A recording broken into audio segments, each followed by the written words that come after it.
ఎడారిలో సెలయేర్లు. మే 6. యెహోవా మర్మము ఆయన యందు భయభక్తులు గలవారికి తెలిసి ఉన్నది. కీర్తన 25:14. దైవ సంకల్పానికి సంబంధించి దేవుని పిల్లలు నేర్చుకోవలసిన ఎన్నో రహస్యాలు ఉన్నాయి. వారితో ఆయన ప్రవర్తించే తీరు చూసేవారికి కొన్నిసార్లు అర్థం కానట్టుగాను భయంకరమైనవిగాను కనిపించవచ్చు. మనలో ఉన్న విశ్వాసం అయితే ఇంకా లోతుగా గమనిస్తుంది. ఇది దేవుని రహస్యం.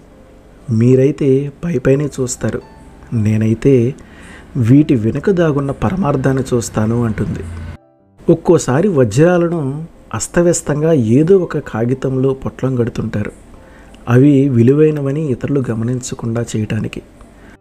అరణ్యంలో ప్రత్యక్ష గుడారాన్ని కట్టినప్పుడు బయట నుండి చూస్తే దాన్ని కట్టడానికి ఖరీదైన సరుకులేమీ ఉపయోగించలేదు. దాని విలువ అంతా లోపల ఉన్నది. పైకి కనిపించే ఆ పొటేలు చర్మం, మేక వెంట్రుకలు లోపల ఉన్న వైభవాన్ని ఎంతమాత్రమూ చూపించటం లేదు. ప్రియమిత్రులారా, దేవుడు మీకు ఖరీదైన బహుమతులు పంపించవచ్చు. వాటి మీద చుట్టిన కాగితం మురికిగా గరుకుగా ఉంటే కంగారు పడకండి. అవి ప్రేమ, జ్ఞానం, దేవుని కరుణల ఓటలని ఏమాత్రం సందేహించకుండా నమ్మండి. ఆయన పంపిన వాటిని స్వీకరించి ఆయన మంచితనం మీద నమ్మకం ఉంచినట్టయితే అంధకారంలో అయినా సరే దేవుని మర్మాలు మనకి తేటతెల్లం అవుతాయి. మగ్గం తిరగడం మానేదాకా, నేతగాని చేతులు ఆగేదాకా వస్త్రంలోని వన్నెలు అర్థం కావు.